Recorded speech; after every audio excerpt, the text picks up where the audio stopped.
Hey everyone, hope you're doing great. Welcome back to my channel.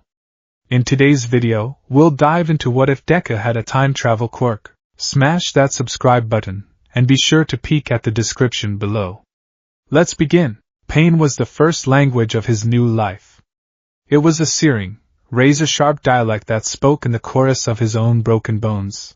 Each finger on his right hand was a distinct monument to agony, twisted into unnatural shapes that screamed their protest with every twitch. His left arm was a dull, throbbing counterpoint, a bass note of misery from where he tried to brace a fall. The air tasted of dust, ozone, and the metallic tang of blood, his blood, Aizawa-sensei's blood. It was all mixing in the ruined plaza. Izuku Midoriya pushed himself up on one elbow, his vision swimming.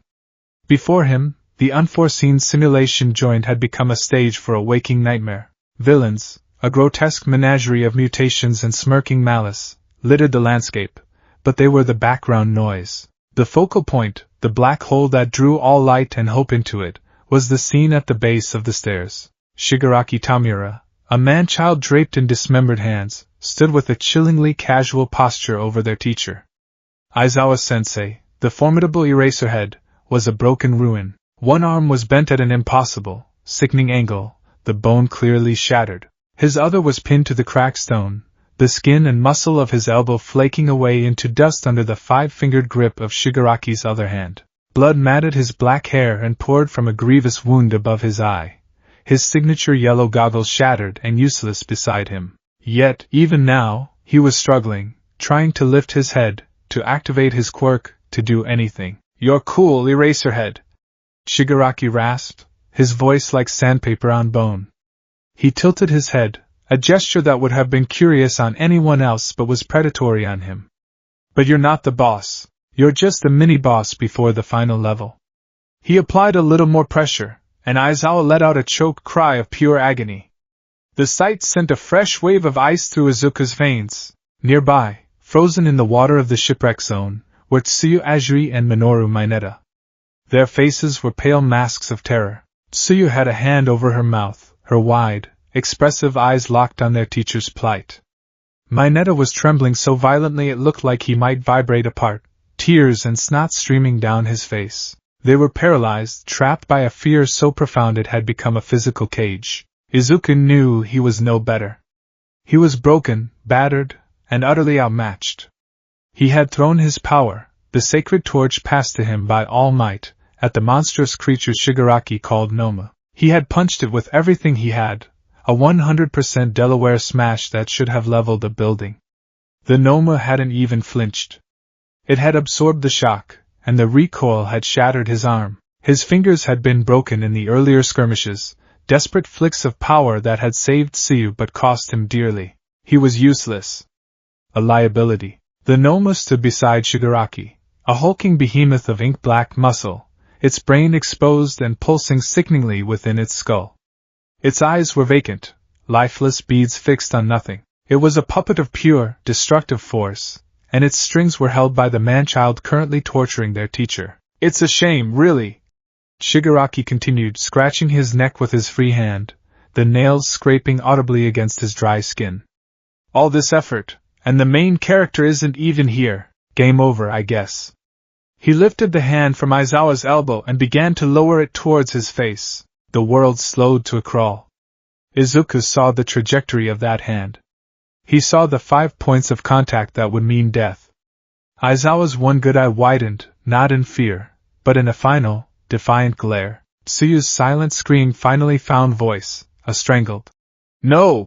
that was swallowed by the cavernous space, and something inside Izuku Midoriya snapped.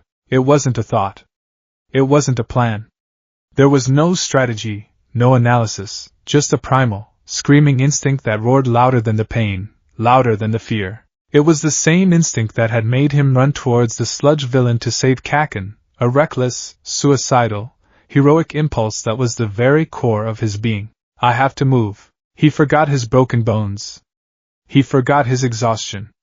He forgot that he was a 15-year-old boy facing down a monster that could kill the symbol of peace. He only knew that his teacher was about to die, and he was the only one close enough to even try to stop it. With a guttural yell that tore itself from his throat, Izuku launched himself forward. He scrambled over the cracked ground, his legs pumping with a desperate strength born from adrenaline and the flickering green energy of One for All. It was a pathetic charge, a stumbling, lurching run of a broken child. But it was enough to draw their attention. Shigaraki paused, his hand hovering inches from Aizawa's face. He turned his head, the hand obscuring his features, doing little to hide the crimson glint in his visible eye. Oh, a side character wants his turn? The Nomu, its strings pulled by its master's shift in focus, swiveled its head with an unnatural, silent speed. Its dead eyes fixed on Izuku. In that moment, Izuku felt a cold that had nothing to do with the temperature. It was the absolute zero of being looked at by something that was not alive but was built only to unmake life. Nomu, Shigaraki said, his tone bored. Kill him, the creature moved. It wasn't a step or a lunge, it was an instantaneous displacement of reality. One moment it was there, the next it was here, its massive, clawed hand descending like a dark meteor to crush him into a red smear on the stone. Time, which had slowed, now seemed to stop entirely. Izuku could see the striations in the Noma's dark skin, the way the light reflected off its sharp talons. He could see Tsuyu's horrified face, her mouth open in a soundless scream. He could see Aizawa's eye, wide with a desperate warning. He could feel the last dregs of One for All surging within him, a desperate, wild power with nowhere to go, no bones left intact to channel it. This was it. The end of his story. He'd inherited the greatest power in the world, and he was going to die in a glorified training facility before he'd even learned to control it. He was going to fail All Might. He was going to fail his mother. He was going to die. No. The thought was a defiant spark in the encroaching darkness. No. Terror, pure and undiluted, flooded every cell of his being. It was the primal fear of oblivion, of non-existence. It mixed with the crackling, chaotic energy of One for All, which roared in his veins like a cornered animal. The two forces, abject terror and immeasurable power, slammed together inside him. They didn't just mix, they fused, creating a reaction that was violent and fundamentally wrong. A blinding, viridian light erupted from his body, far brighter than any display of One for All he'd ever managed. It wasn't just a physical light, it was a light that seemed to burn behind his eyes, in his very consciousness. The world didn't just go white, it dissolved. The sensation was not of being crushed, but of being pulled backwards at an impossible speed. It was a nauseating, disorienting vertigo, a feeling of falling through the very fabric of his own life. The roar of the Nomu and Shigaraki's grating voice were replaced by a deafening, high-pitched whine that drilled into his skull. His memories flashed before him, not in a neat, orderly line, but as a chaotic, overlapping collage of sensory data. All Might on the rooftop, steam pouring off him. You too can become a hero. The taste of katsudon his mom made. The explosive heat of Bakugo's palm, the smell of nitroglycerin. Useless Deku! The cool, smooth surface of a single strand of hair. The salt spray at Dagoba Beach. The weight of the tire on his back. The sound of his own crying, over and over and over. He was being unwritten. His consciousness was a tape being violently rewound, spooling backwards so fast that the magnetic strip was beginning to tear. The pain in his bones vanished, replaced by a profound, soul-deep sickness. He felt like he was being turned inside out. And then, with the force of a physical blow, it all stopped. Slam! Izuku's eyes flew open with a strangled gasp. His body jerked, a full body flinch that rattled the seat he was in. A cold sweat, icy and slick, drenched his uniform. His heart was a frantic drum against his ribs, beating a rhythm of pure, unadulterated panic. He clutched his head, a migraine of monumental proportions already blooming behind his eyes, a phantom echo of the psychic whine that had just torn through him. The first thing he registered was the gentle, rhythmic rumble beneath him. The steady, lulling vibration of a large vehicle in motion. The second was a voice. A familiar, monotone, perpetually tired voice. While some of you have had experience fighting, this will be your first time working alongside a specialist in rescue operations. I know you're all excited, but do not forget your discipline. This is a class, not an amusement park. Izuku's head snapped up. His breath hitched. He was on the bus. He was sitting in his seat on the bus, crammed between the window and a blissfully unaware Shoji Mizo. Across the aisle, Kaminari and Ishido were laughing at something. Aoyama was sparkling dramatically in his seat. In the front, Ida was chopping the air with his hands, lecturing someone about proper bus etiquette. And standing at the front, holding onto an overhead rail, was Shota Aizawa, his capture weapon draped loosely around his neck, his eyes hidden behind his yellow goggles, his body whole and unbroken. Izuku's hands flew to his own body. He stared at his right hand. His fingers were fine. Straight. Unbroken. He flexed them, a perfect, painless motion. He tentatively touched his left arm. No thrumming ache. No sign of the catastrophic recoil he so vividly remembered. It was a dream. It had to be. A nightmare. A hallucination brought on by stress and the pressure of living up to All Might's legacy. That was the only logical explanation. It had been so incredibly, terrifyingly vivid. The pain had felt real. The fear was still a cold knot in his stomach. He took a deep, shuddering breath, trying to calm his frantic heart. Midoriya? You okay? He looked up. Kirishima was leaning over the back of his seat, his sharp-toothed grin softened with genuine concern. You just zoned out super hard there, man. Looked like you saw a ghost. Izuku forced a shaky smile, wiping the sweat from his brow with the back of his, perfectly intact, hand. Ah, yeah, sorry, Kirishima-kun. Just bad daydream, I guess. Really weird one, tell me about it. Kaminari chimed in from across the aisle. I had a dream I failed my English test last night. Woke up in a cold sweat. That wasn't a dream, Kaminari, that was a premonition. Jaira deadpanned from beside him, twirling one of her earphone jacks. The casual, light-hearted banter was a balm on his frayed nerves. This was real. The bus, his friends, Aizawa-sensei's lecture. The blood and dust and Shigaraki's horrifying smile, that was the illusion. A terrifyingly realistic illusion, but an illusion nonetheless. He leaned his head against the cool glass of the window, closing his eyes and focusing on the rhythm of the bus. Just a dream. Just a dream. The migraine behind his eyes throbbed in time with the engine. He felt exhausted, more tired than he had after a full day of training with All Might. He must have fallen asleep for a second and had a flash nightmare. That had to be it. The bus slowed to a stop. We're here, Aizawa announced, his voice pulling Izuku from his frantic thoughts. Look sharp. The doors hissed open, and the students began to file out, their excited chatter filling the air.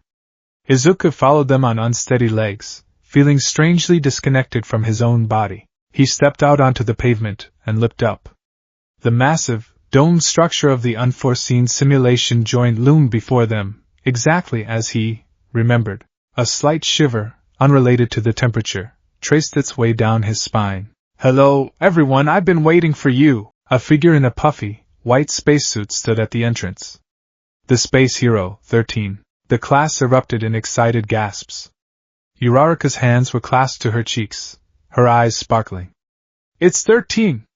The chivalrous hero who's saved so many people from disasters. Ida, ever the model student, stepped forward, his back ramrod straight. It is a great honor to be in your presence, 13-sensei. Izuku watched the exchange, a strange sense of déjà vu washing over him. He'd seen this before. He'd dreamed this. The words, the gestures, they were identical. A cold tendril of unease began to creep back into his gut, displacing the relief he'd felt. It's just a coincidence, he told himself, his fists clenching and unclenching at his sides. You're just rattled from the nightmare. 13 led them inside. The interior of the USJ was breathtaking. It was a cavernous space containing perfect replicas of various disaster zones, a landslide, a fire, a flood, a windstorm. It was a testament to the resources and dedication of UA High. A shipwreck, a landslide, a fire, a windstorm, etc. 13 began, gesturing around the facility. It is a training ground that I created with every type of accident and disaster you can imagine. My name is 13. Izuku listened, half entranced, half horrified. He knew these words. He had heard this exact speech, verbatim, in his dream. The feeling of unreality was growing stronger, a thick, cloying fog in his mind. He wasn't just remembering a dream. He felt like he was watching a rerun of a show only he had seen. He scanned the plaza below. The central fountain. The wide open space. It was all exactly as it had been in his nightmare, pristine and waiting. His eyes kept darting towards the fountain, expecting something. As you all know, my quirk is called Black Hole. 13 continued. I can suck up anything and turn it to dust. You've used it to save people from all kinds of disasters, right? Uraraka asked, her voice full of admiration. Yes, 13 confirmed. But it is a power that can kill easily. I have no doubt that some of you possess similar abilities. Izuku's heart was hammering again. The conversation was a perfect echo. His gaze was frantic now, sweeping the dome, the entrance, the plaza. He was looking for something wrong, some deviation from the script that played in his head. This class, Aizawa cut in, his tone sharp, is to help you understand the proper use of your quirks. To learn how to use them to save lives. That is all. No, he was cut off. Flicker. Flicker. Click. The lights high in the dome ceiling sputtered and died, plunging the facility into a dimmer, more ominous twilight powered only by emergency lighting. Izuku froze. His blood ran cold. He remembered this. This exact moment. This was the prelude. Huh! What was that? Kirishima asked, looking up. Aizawa tensed, his entire body going on alert. 13 turned, their oversized helmets swiveling towards the central plaza. And then came the next sign. The fountain in the center of the plaza, which had been gushing water cheerfully just moments before, began to sputter. The water pressure died, the stream faltering and then stopping altogether. A low electric hum filled the air, a sound that made the hairs on Izuku's arms stand on end. His breath caught in his throat. It was happening. It was all happening exactly as he dreamed it. The lights. The fountain. Next would be. A pinprick of darkness appeared in the air directly in front of the fountain. It was a swirling vortex of deep purple and black, no bigger than a fist. Then, it began to expand. It ballooned outwards with a low, tearing sound, like reality itself was being ripped open. It grew into a swirling, ominous gate of shadow. From the depths of that purple mist, a single, yellow eye gleamed. Then a hand, pale and skeletal, emerged. It wasn't a dream. The thought hit Izuku with the force of a physical blow, knocking the air from his lungs and making his knees weak. The migraine that had been a dull throb behind his eyes exploded into a blinding spike of agony. It wasn't a dream. It was real. It happened. I died. The Noma. Aizawa-sensei. Shigaraki. The memories weren't from a nightmare. They were memories. Real memories of a future that had already occurred. A future where his teacher was crippled, where he was crushed to death, where his friends were left to fend for themselves. And then he was here. Back on the bus. Back at the beginning. The world tilted on its axis. The implications crashed down on him with the weight of a collapsing skyscraper. He had traveled through time. His quirk. The thing Dr. Tsubasa had said he didn't have. The double-jointed toe, the years of believing he was powerless. It had all been a lie. Or not a lie, but an undiscovered truth. A latent power that had only awakened at the nexus of absolute terror, and the borrowed might of one for all. He had a time travel quirk. The realization was not triumphant. It was horrifying. It was a burden so immense he felt like he was going to be sick. Villains began to pour from the warp gate. Dozens of them. Hundreds. A tide of miscreants and thugs, their faces twisted in ugly sneers and hungry grins. And in the center of them, the two figures from his memory materialized, the misty form of Kurojairi, and the lanky, hand-draped figure of Shigaraki Tamura. And behind them, with a heavy, final thud, stepped the Noma. It was real. All of it. Whoa! Are these part of the simulation too? Kirishima asked, a hint of awe in his voice. They look so real. Stay back. Aizawa's voice was a whip crack of command, cutting through the student's confusion.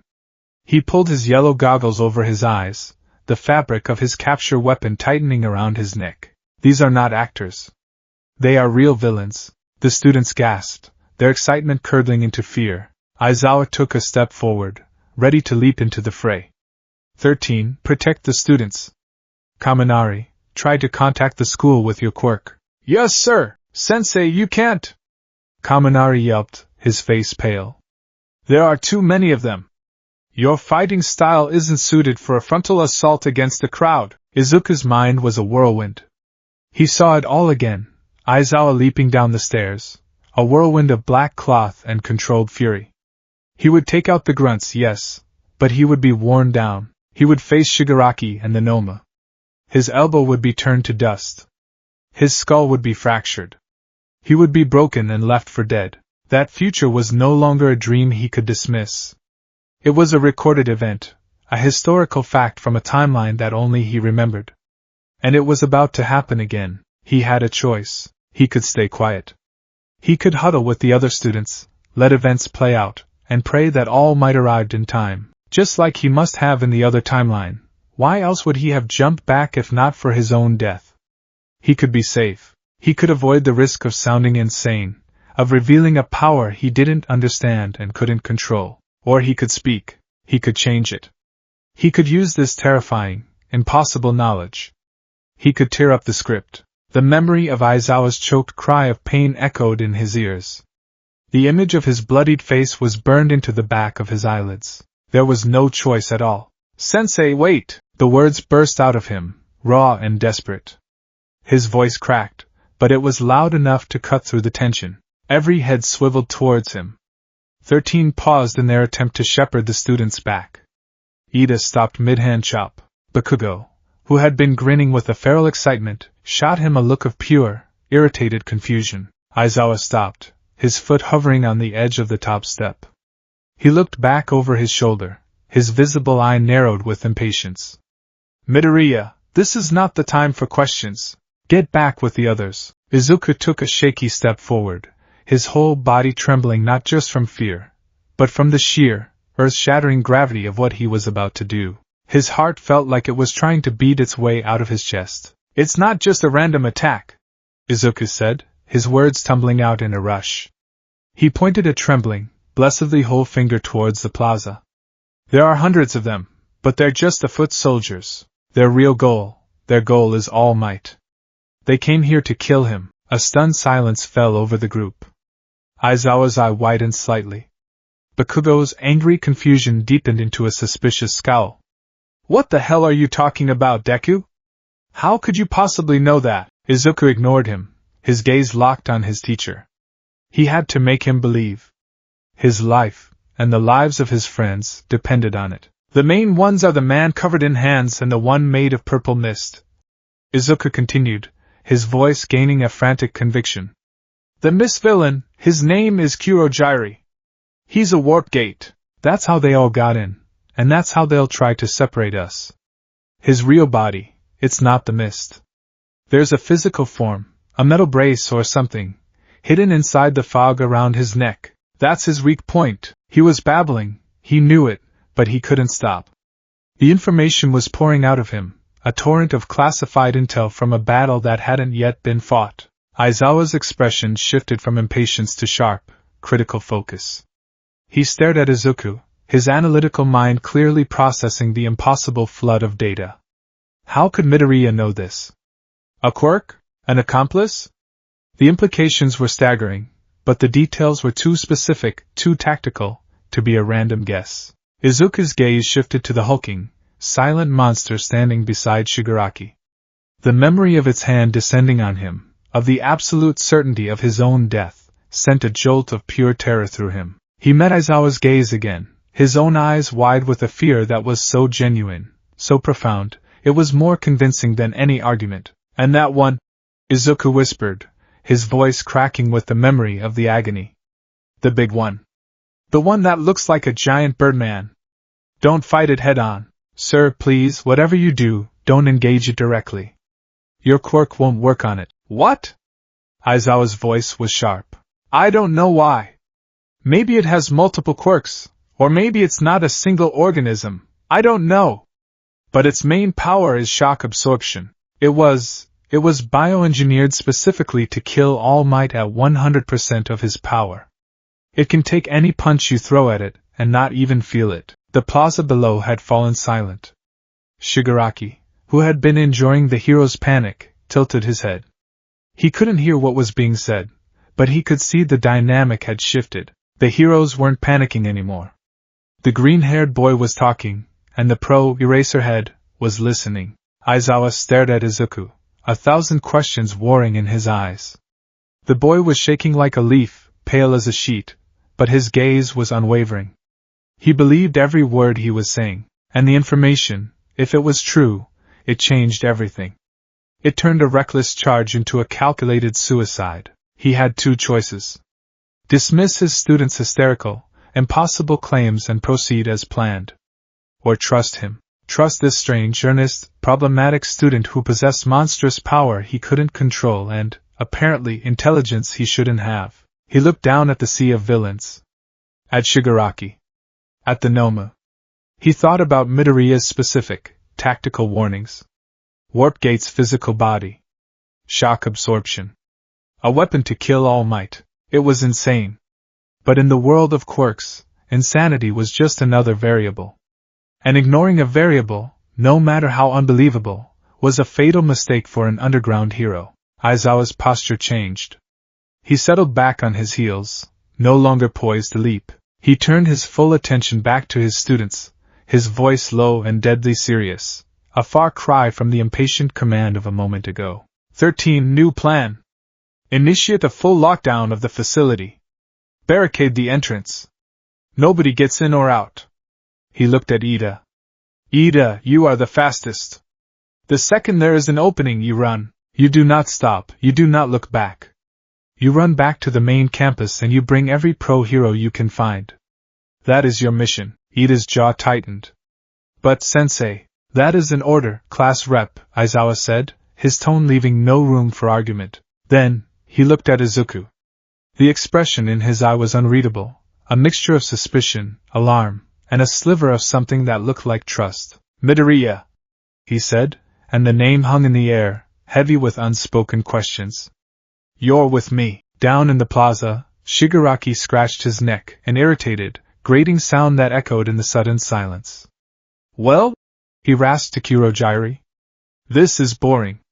Are they coming to play, or not? Izuku Midoriya stood on the top step, the ghost pains of his broken bones and the memory of his own death still clinging to him like a shroud. He had ripped the timeline from its hinges. He had no idea what would happen next, what new horrors his foreknowledge might create.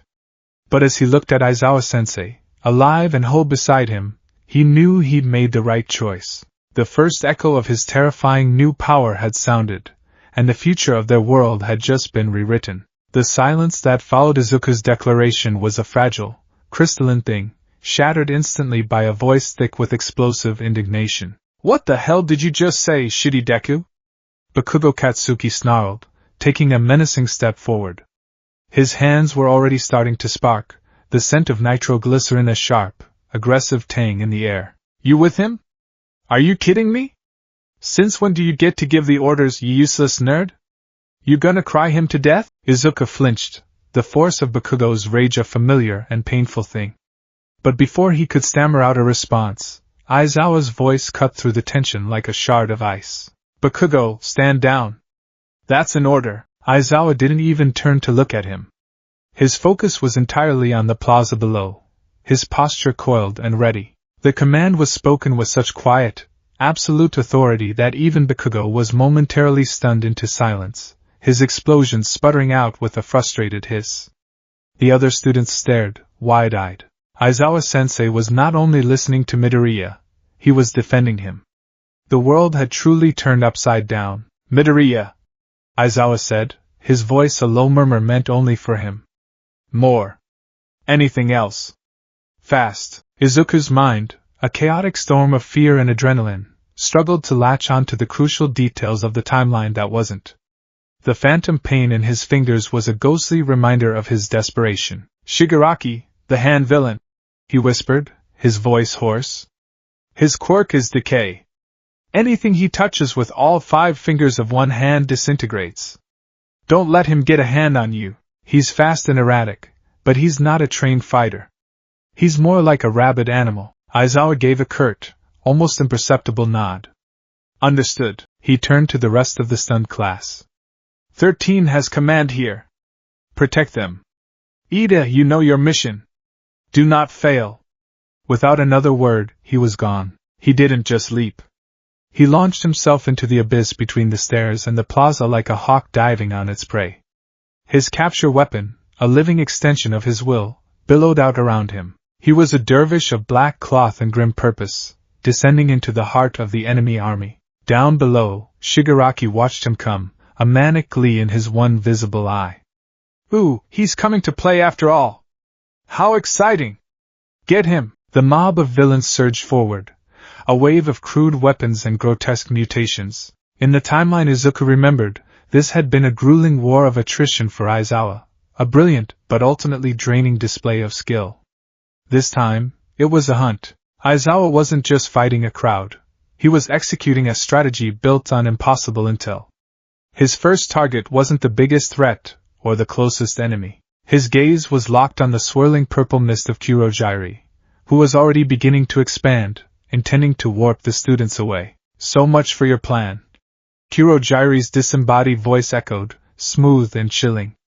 Disperse and die. Not today! Aizawa snarled, his voice muffled by his scarf. He twisted in midair, using the momentum of his descent. His capture weapon shot out, not at the villains in front of him, but in a wide, sweeping arc. It bypassed the grunts, ignoring their clumsy attacks, and flew directly towards the misty form of the warp gate. The alloy strips, tough as steel, didn't just pass through the mist. They snagged. Kurogyri let out a surprised grunt as the weapon found purchase on something solid within his ethereal form, the metal brace around his neck. Just as Izuku had said. What? Before the villain could react, Aizawa yanked hard. Using the forward momentum of a larger villain as an anchor point, he swung Kurogyri through the air. The mist man was helpless, a kite in a hurricane. Aizawa slammed him, brace first, into the hard stone floor of the plaza with a sickening crunch of metal and a pained cry. He followed it up instantly, landing beside the downed villain and wrapping his legs around Kurogyri's neck in a vice-like scissor lock, driving the villain's face into the ground. My, Shigaraki said, scratching his neck furiously. The sound was like nails on a chalkboard. Well, that's an unexpected glitch. My transportation is down. The effect on the villainous mob was immediate and profound. Their invincibility, their guaranteed escape route, was neutralized in the first 3 seconds of the fight. A ripple of confusion and fear went through their ranks. Some hesitated. That hesitation was all Aizawa needed. He released Kurogyri, leaving him groaning and disoriented on the ground, and turned his full, undivided attention to the rabble. It was a masterclass in controlled violence. He moved through them like a phantom, his erasure quirk flickering from target to target, neutralizing powers before they could even be activated. A man with rock-like skin found himself suddenly soft and vulnerable. A woman spitting acid choked as her quirk vanished. He was a logical nightmare, deconstructing his enemies with brutal efficiency. Up on the stairs, the students watched in awe. He's incredible, Ciro breathed. Izuku, however, wasn't watching Aizawa. He was watching Shigaraki. And what he saw chilled him to the bone. In the timeline he remembered, Shigaraki had been a petulant child, throwing a tantrum because the game wasn't going his way. He had whined, complained, and raged. This Shigaraki was different. He wasn't frustrated. He was analyzing. His single eye was narrowed, flicking between the systematically dismantled villains, the downed Kurogyri, and the lone figure of Aizawa. Then, his gaze lifted, traveling up the stairs, past the other students, and landing directly on Izuku. Even from that distance, Izuku felt the weight of that stare. It was not the look of a thwarted villain. It was the look of a gamer who had just discovered a hidden NPC with a unique questline, an unexpected variable that made the entire game more interesting. You! Shigaraki rasped, his voice too low to carry, but his intent was as clear as a scream. He took a step forward, his posture shifting from a casual slouch to a predatory crouch. The air around him seemed to crackle with a new, focused malice. The grunts were no longer important. Aizawa was no longer important. The game had changed. Noma! Shigaraki commanded, his voice a low hiss. Forget the trash. Kill Eraserhead. Now, the ink-black behemoth, which had been standing inert, twitched. Its head snapped towards Aizawa, its dead eyes locking on. Aizawa, having just dispatched a trio of villains, saw the movement. He knew what was coming. Shock absorption.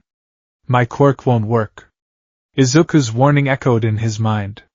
He didn't hesitate to test it. He finished his spinning kick, his gaze locking onto the Noma as it charged. He activated his quirk, the telltale sign of his hair floating giving it away. The Noma didn't slow. It charged with the force of a freight train, its massive fist cocked back. He was right. The thought was a cold knot of dread in Aizawa's stomach. He abandoned any thought of offense and threw himself sideways, his incredible agility and years of experience the only thing saving him from being pulped. The Noma's fist slammed into the spot where he'd been a split second before, and the stone plaza shattered, sending spiderwebs of cracks across the ground and blasting dust and debris into the air. The battle shifted. It was no longer Aizawa's hunt. It was the Noma's. Aizawa was forced onto the defensive, a desperate, high-stakes game of keep away. He was a flicker of black against a mountain of dark muscle. He used his capture weapon to swing from lampposts, to trip up the monster, to redirect its charge. But he couldn't hurt it. Every time the Noma got close, it was a near-death experience. The sheer power radiating from the creature was terrifying. Without his quirk to level the playing field, Aizawa was just a man, an exceptionally skilled and brave man, but a man nonetheless, against a monster built to kill a god. This was the unforeseen consequence. The butterfly's tremor. By saving Aizawa from Shigaraki's decay, by providing the intel to take down Kurogiri, Izuku had removed the one person who could have potentially given them a fighting chance against the Noma. Aizawa was too busy surviving to use his quirk on Shigaraki, and it was useless against the Noma. The villain's main weapon was now completely unbridled. Up on the stairs, the mood had soured from awe to raw fear. "Sensei!" Uraraka cried out, her hands pressed to her mouth. "He can't keep that up forever!" Sato added, his knuckles white. Ida looked torn, his gaze flicking from the desperate battle below to the entrance behind them. His mission was clear, but the instinct to help his teacher was a powerful, conflicting force. "We must trust in his judgment. My priority is to get help." Izuku felt a wave of nausea. This was his fault. He had changed the flow of the battle, and in doing so, had created this new, terrible dynamic. Aizawa was alive, yes, but he was trapped in a meat grinder. It was then that the facility's massive entrance doors, which 13 and the students had been trying to barricade, were blown inwards. Not with a gentle push, but with a concussive blast of force that sent metal screeching and dust billowing. The figure standing in the smoke-filled archway was silhouetted, broad-shouldered and immense. But there was no mistaking the two iconic tufts of hair pointing to the sky, and there was no mistaking the voice that boomed through the USJ, a sound of pure, unadulterated hope. "It's fine now!" Why? The students felt a collective wave of relief so powerful it was almost dizzying. Several of them started to cry. "Because I am here!" All Might strode into the USJ, his signature, indomitable smile plastered on his face. But the smile was strained. It faltered for a fraction of a second as he took in the scene. He saw Aizawa, not broken and bleeding, but alive and desperately evading a monster of horrifying power. He saw his students, huddled and terrified but largely safe. And he saw Shigaraki, standing with a strange, contemplative calm, his attention fixed on a single, green-haired student on the stairs. "So," Shigaraki said, a dry chuckle escaping his lips. "The final boss has arrived. A little late, though. The game's already gotten much more interesting." He gestured lazily at Aizawa. "Nomu, hold him. Let's see what the symbol of peace can do against my anti-symbol of peace." The Nomu broke off its pursuit of Aizawa and charged All Might with a deafening roar. "All Might, no!" Aizawa yelled, scrambling to his feet. "It has shock absorption. Your punches!" He was too late. All Might, seeing the creature as the primary threat, met its charge head-on. "Carolina!" Smash! He threw a devastating cross-chop, a blow that carried the force of a speeding truck. It connected with the Noma's chest with a sound like a thunderclap. The air pressure alone kicked up a gale, forcing the students to shield their eyes. And nothing happened. The Noma skidded back a few feet from the sheer kinetic force, but its body was undamaged. It righted itself, its head cocked, its vacant eyes fixed on the hero. All Might's smile didn't vanish, but the light in his eyes flickered with shock. He felt that the impact had been like punching a continent-sized block of memory foam. All of the force, all of the power, had just vanished into the creature's flesh. See? Shigaraki's voice was full of sick, childish glee. My Nomu is a specially designed punching bag. He also has super regeneration. He was made to withstand you, All Might. To hold you down while well, let's not spoil the ending. The fight that followed was brutal and terrifying. It was a clash of titans, but one titan was unbreakable. All Might threw everything he had at the Noma. Punches that could change the weather, kicks that could shatter concrete bunkers. He was a blur of red, white, and blue, a whirlwind of heroic fury. But the Noma took it all. It regenerated from every superficial wound, and it returned every blow with mindless, overwhelming strength. It was a battle of attrition, and All Might was on a time limit that no one else knew about. Izuku watched, his heart a cold, heavy stone in his chest. This was wrong. All Might was winning, but he was losing. He was being worn down. This was how his career ended. This was the fight that would leave him a skeletal man with only embers of his power left. He had to do something. He couldn't fight, not with his broken bone-inducing power. But he had knowledge. Or, at least, the memory of knowledge. He racked his brain, forcing himself past the blinding pain of his migraine, past the phantom terror of the Noma's descending hand. Shock absorption, not nullification. It takes the hit. But what if it can't? What if it's too much? Or what if it's a different kind of damage? Aizawa-sensei tried to erase its quirk, but what if it's not a quirk? What if it's just how its body is built? A bioengineered trait? Then erasure wouldn't work. But that means it's physical. It has physical limits. His muttering started, a low, frantic hum that drew looks from Uraraka and Ida. It absorbs kinetic energy, impacts, but what about other things? Temperature? What if you change its physical state? If you make it brittle, the shock has nowhere to be absorbed into. The structure would just fail. Like glass. You can't punch glass to absorb the shock, it just shatters. Shatter, brittle, cold, explosion, a targeted impact on a compromised structure. His eyes widened. He knew what he had to do. He couldn't get to All Might, who was locked in a life-or-death struggle. But there were two others here.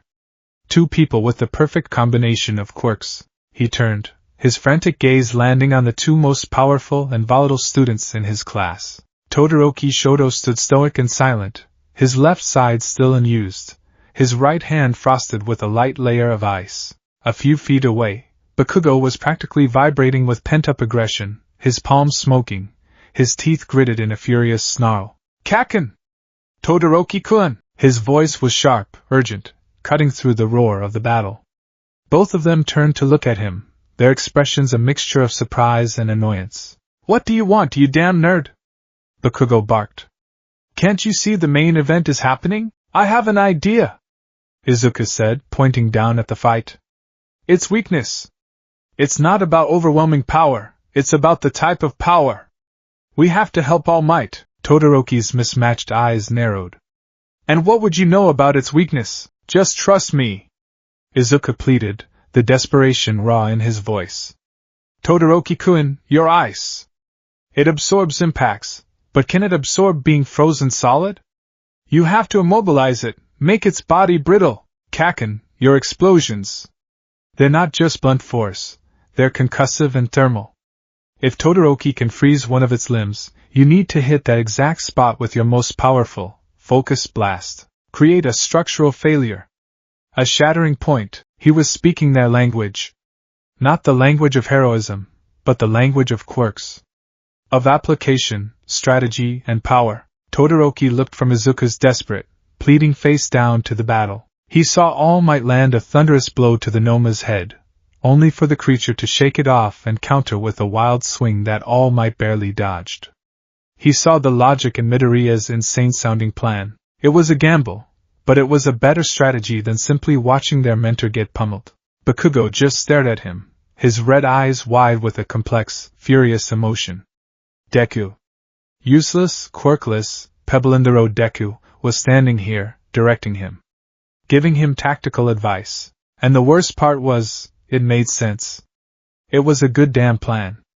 The sheer, infuriating audacity of it all made his blood boil, but the desire to be in the fight, to prove his own strength, was stronger. TCH, don't order me around, Deku! He snarled. But he was already turning, his body angling towards the fight, his hands popping and crackling with greater intensity. But if it means I get to blow that big bastard up, fine, Todoroki gave a curt nod.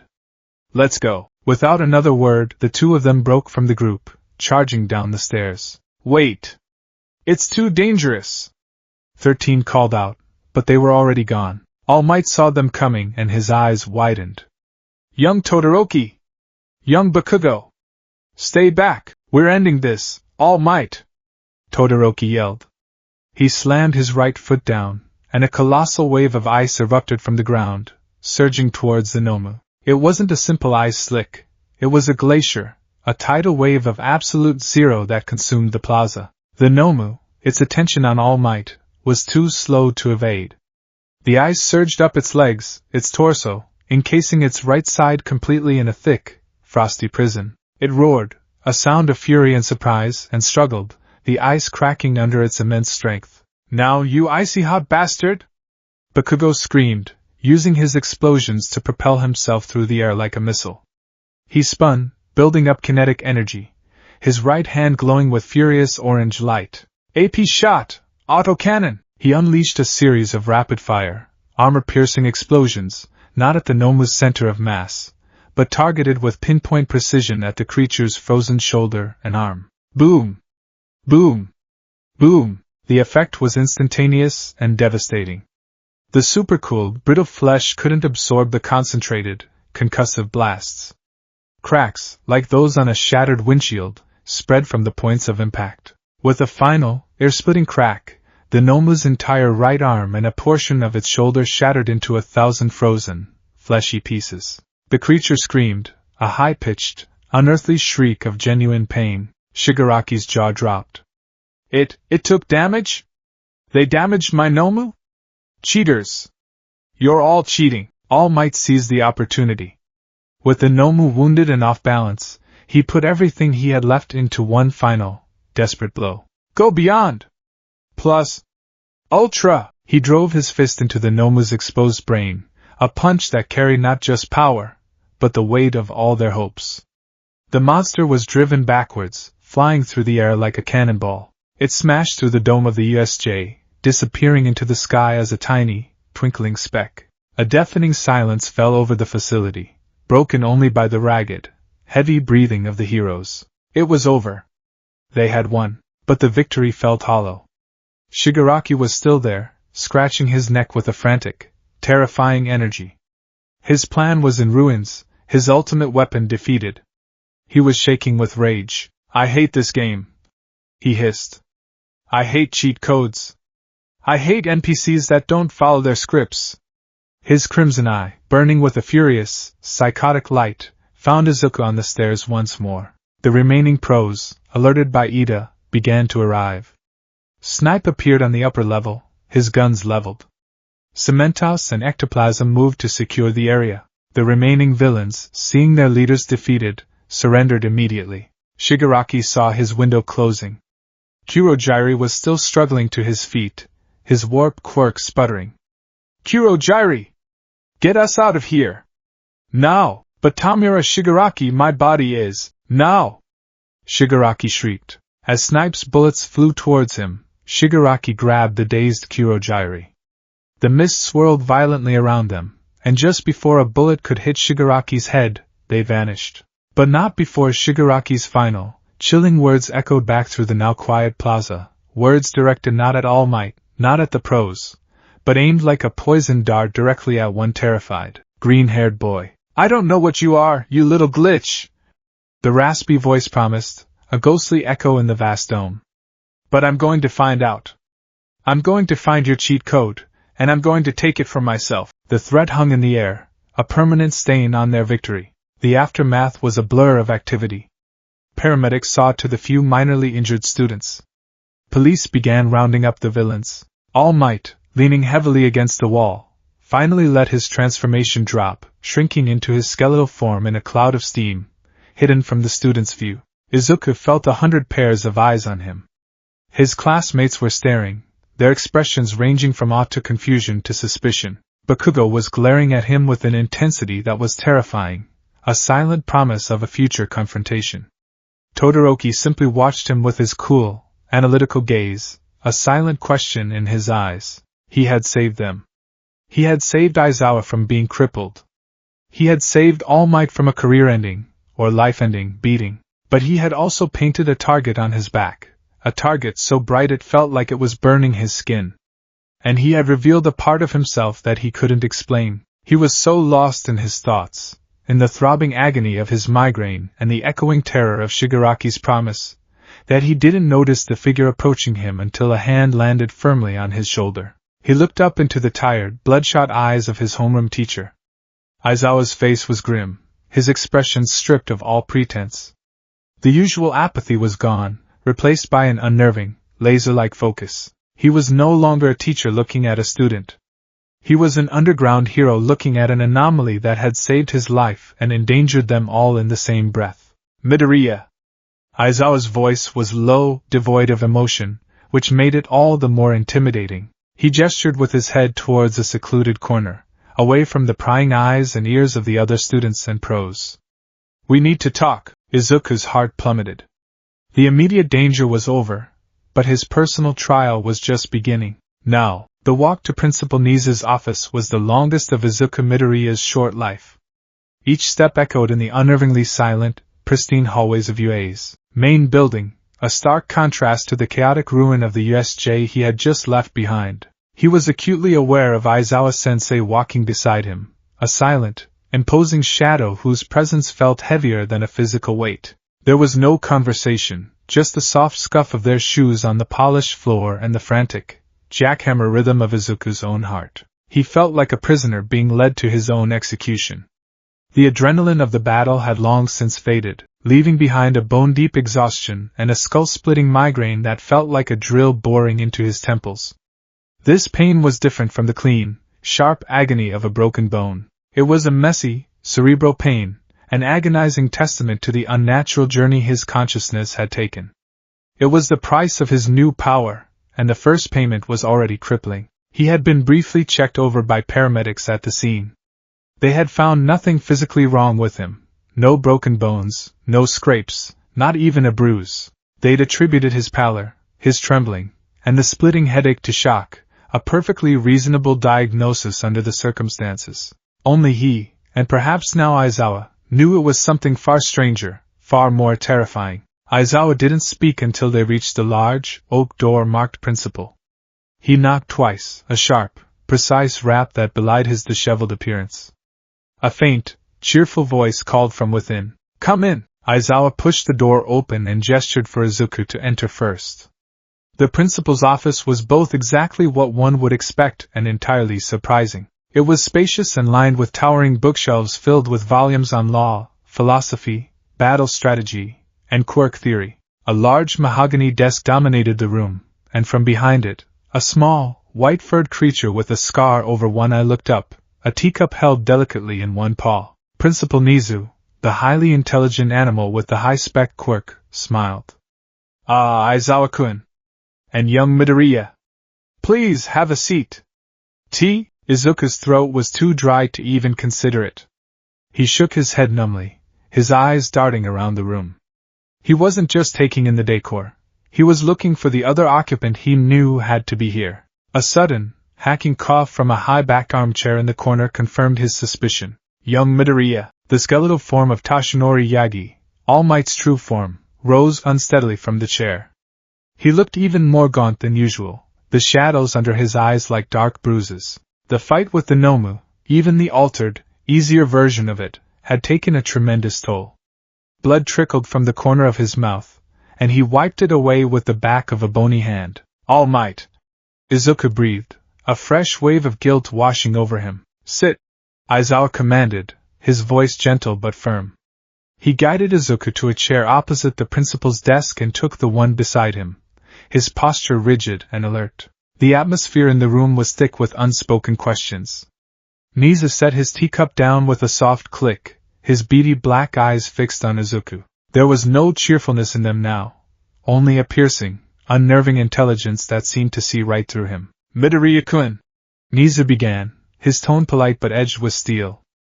Aizawa has given me a preliminary, and frankly, quite unbelievable report. He says that prior to the villain's appearance, you provided him with highly specific, tactical intelligence about their identities, their quirks, and their primary objective. Intelligence that proved to be 100% accurate and was instrumental in preventing catastrophic casualties, including, potentially, his own. Izuku shrank under the principal's gaze, his hands twisting in his lap.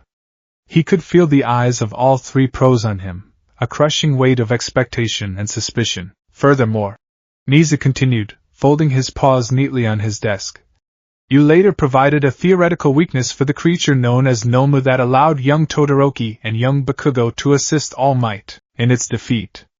A weakness that involved a complex understanding of material science and quirk interaction that, forgive me for saying, seems somewhat beyond the scope of a first-year curriculum. The principal leaned forward slightly. So, Midoriya-kun, the question on everyone's mind is a simple one. How did you know? The silence that followed was absolute.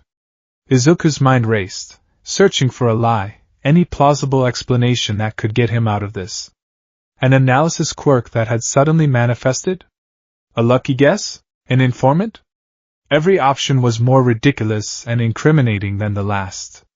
He looked to All Might for guidance, for some kind of sign, but his mentor's face was a grim, unreadable mask. He was just as lost as Izuku was. He couldn't lie. Not to them. Not to the principal of UA, the man who had given him this chance. Not to Aizawa-sensei, whose life he had already seen extinguished once. And certainly not to All Might, the man who had bestowed upon him the sacred trust of one for all. The truth was insane. It was impossible. But it was the only thing he had. Taking a deep, shuddering breath that did little to calm his nerves, he began to speak. I saw it happen, he stammered, his voice barely a whisper. He stared down at his own hands, the hands that remembered being broken. I lived through it. All of it. Aizawa's brow furrowed. What do you mean, you lived through it? Izuku had to force the words out. The attack, it already happened. In another timeline. The first time, you didn't listen. You jumped down there alone. Kurogiri separated us all. You fought the grunts, but then you faced Shigaraki and the Noma. He had to pause, swallowing hard against the lump forming in his throat. He looked at Aizawa, his eyes pleading for him to understand. Shigaraki, he caught your arm. He turned your elbow to dust. The Noma, it smashed your head into the ground. It broke almost every bone in your body. You were, he couldn't say the word dead. He didn't know for sure if Aizawa had died in that timeline, but the image was one of terminal, unsurvivable injury. Aizawa's face went pale. He instinctively touched his right elbow, his expression one of dawning, horrified comprehension. Izuku turned his gaze to the floor again. I tried to help. Tsuyu-san and Mineta-kun were trapped, and I tried to stop Shigaraki from finishing you. But the Noma came for me. It was going to crush me. He shuddered, the phantom sensation of the monster's shadow falling over him sending an icy chill down his spine. I remember thinking that I was going to die. That I had failed everyone, and then, there was a light. A green light, from One for All. And a feeling. Like falling backwards really, really fast. The next thing I knew, I was on the bus. On the way to the USJ, and everything was fine. My arms weren't broken. You were alive. It hadn't happened yet. The room was silent enough to hear a pin drop. Niza's ears twitched, his intelligent eyes wide. All Might had sunk back into his chair, his mouth slightly agape, looking at his successor as if seeing him for the first time. Aizawa was the first to speak, his voice a strained rasp. You traveled through time. It wasn't a question. It was a statement of dawning, impossible belief. Izuku nodded miserably, tears finally beginning to well in his eyes, born of stress and terror and a strange, cathartic relief at having finally told someone. I think so. I think I have a quirk, a time travel quirk. I think it's been there all along, dormant, and the combination of one for all and the absolute terror of dying, it activated it. All Might finally found his voice. It was weak, full of a new, profound all. A latent quirk. The vestiges of one for all have spoken of such things before, that the power can act as a catalyst, drawing out the hidden potential within a user. The seventh user, Nana Shimura, her quirk float was considered very weak until she inherited one for all, which amplified it. But something like this, something that can manipulate causality itself. He trailed off, shaking his head in disbelief. This is unprecedented, Nisa said, his usual cheer completely gone, replaced by a gravitas that commanded the room. He stared at Izuku, his mind clearly working at 1,000 calculations per second. A quirk that allows the user's consciousness to revert to a previous point in time, triggered by extreme trauma or the threat of death. The strategic implications are staggering. The potential for paradox, for unforeseen consequences, it's terrifying. The principal's words hit Izuku hard, because he was already feeling those consequences. It's not a good power, he choked out, pressing the heels of his hands into his aching eye sockets. It hurts. My head feels like it's splitting open. And the memories, they're all jumbled. I remember you being hurt, Sensei. I remember the pain in my own arms. It feels just as real as what actually happened. It's like a ghost limb, but for my entire memory. Mental and physical backlash. Aizawa mused, his voice regaining some of its analytical edge. He was processing it now, not as a victim, but as a hero and a teacher. A necessary limiter, probably. A quirk this powerful without a significant cost would break reality. Memory fragmentation, psychic pain, it makes sense. He looked at Izuku, and for the first time, Izuku saw not suspicion, but a deep, weary empathy in his teacher's eyes. You carried the knowledge of my death. You saw it happen, and you stepped up to prevent it, even though you had no idea what was happening to you. That took courage, Midoriya. A different kind of courage than throwing a punch. The praise from his stoic, demanding teacher was so unexpected it brought a fresh wave of tears to Izuku's eyes. We need a name for it, Nisa said, his tone shifting back to business. Something for our records. Something that doesn't scream I can rewrite history. Izuku thought of the sickening, nauseating feeling of being unwritten, of his life spooling backwards. Rewind, he said softly. It feels like everything is being rewound. Rewind, Nisa repeated, testing the word. Subtle. I like it. From this moment on, that is the official designation for this phenomenon. He steepled his paws. And it is now one of the most classified secrets at UA High, perhaps in all of Japan. Under no circumstances is this to be discussed outside of this room. Is that understood? Izuku, Aizawa, and All Might all nodded in unison. Good, Nisa said. Now to the fallout. His gaze hardened. Midoriya-kun, what you did at the USJ was heroic. It was also incredibly dangerous, not just for you, but for the stability of the timeline. You've alerted our enemy to your existence. Shigaraki Tamura now knows there is a glitch in the game. A player who doesn't follow the rules. He will hunt you. He will analyze you, and if he ever learns the true nature of your ability. The principal didn't need to finish the sentence. The idea of a man like Shigaraki, with his lust for destruction, getting his hands on a power that could rewind mistakes was a doomsday scenario. Which brings us to your training, Aizawa said, picking up the thread. We can't have you triggering this accidentally.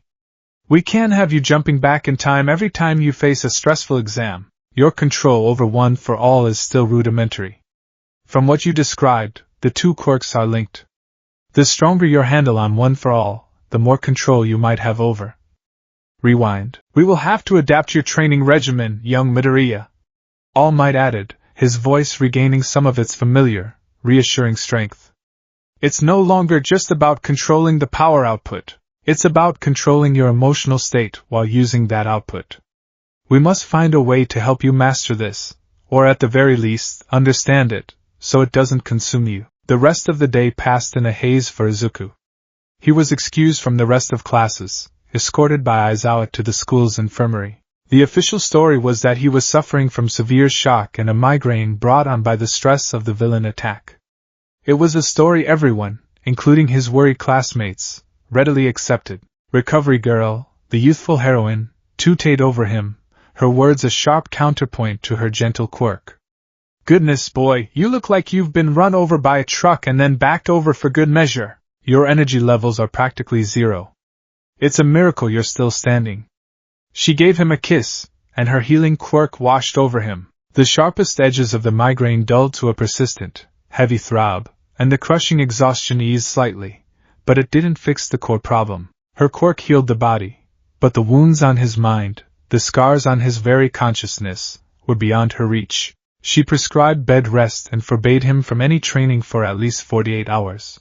As he lay in the sterile white bed, the sounds of the school faint and distant, the reality of his situation began to truly sink in. The memories were the worst part. When he closed his eyes, he didn't see darkness. He saw a highlight reel of horror, playing on a loop. Aizawa's bloodied face. The sickening crunch as the Noma smashed his skull. Tsuyu's wide, terrified eyes. The feeling of his own bones snapping like twigs. Shigaraki's dry, rasping voice. The weight of the Noma's descending hand. These weren't nightmares. He was wide awake. They were memories, as clear and tangible as his memory of breakfast that morning. He would instinctively reach for his right hand, half expecting to find the fingers twisted and broken, only to be met with the smooth, unnerving perfection of his intact knuckles. He'd have a fleeting thought, I need to apologize to Tsuyu-san for scaring her, before realizing that in this timeline, he hadn't been thrown into the shipwreck zone with her. He was living with ghosts. Ghosts of a future that never was, but that he had experienced firsthand. The weight of that foreknowledge was a physical presence, a heavy cloak he couldn't take off. His teachers had forbidden him from telling anyone, and he understood why. But the secret was a festering wound, isolating him from the very people he had fought to protect. When Uraraka and Ida visited him later that afternoon, their faces etched with concern, he had to force a weak smile and lie. I'm okay, he'd said, his voice sounding hollow to his own ears. Just really scared. It was all a bit much. Of course it was, Midoriya-kun, Ida said, chopping the air with his hand, though his movements were more subdued than usual. It was a terrifying ordeal for us all. You must rest and recover your strength. Uraraka just looked at him, her round face full of worry. You were really brave, Deku-kun. What you said to Aizawa-sensei, and telling Todoroki-kun and Bakugo-kun what to do, that was amazing. He could only offer a weak, non-committal shrug. He couldn't tell them that his bravery was born from the terror of having already seen a worse outcome. He couldn't explain that his amazing plan was a desperate gamble based on knowledge he shouldn't have. He was a fraud, a hero whose greatest feats were predicated on a horrifying secret.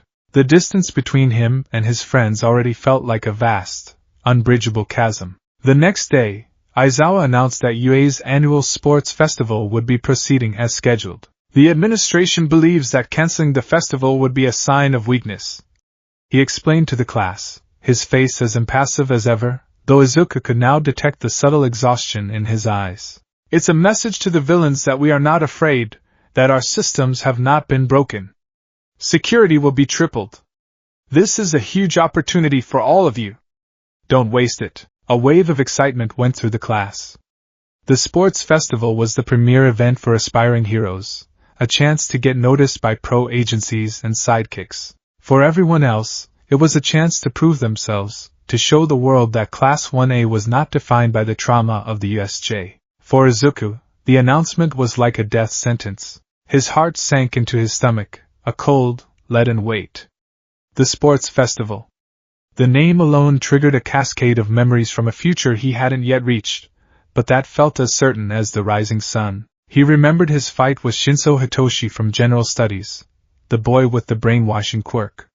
He remembered almost stepping out of bounds, saved only by a vision of the vestiges of One for All. He remembered Uraraka's brave but futile fight against Bakugo, her desperate, brilliant plan, and her heartbreaking phone call with her father afterward. He remembered Ida, his stiff formality cracking, his face a mask of grief and rage after his older brother, the pro-hero Ingenium, was brutally attacked and crippled by the hero killer, Stain. And most vividly, he remembered his fight with Todoroki.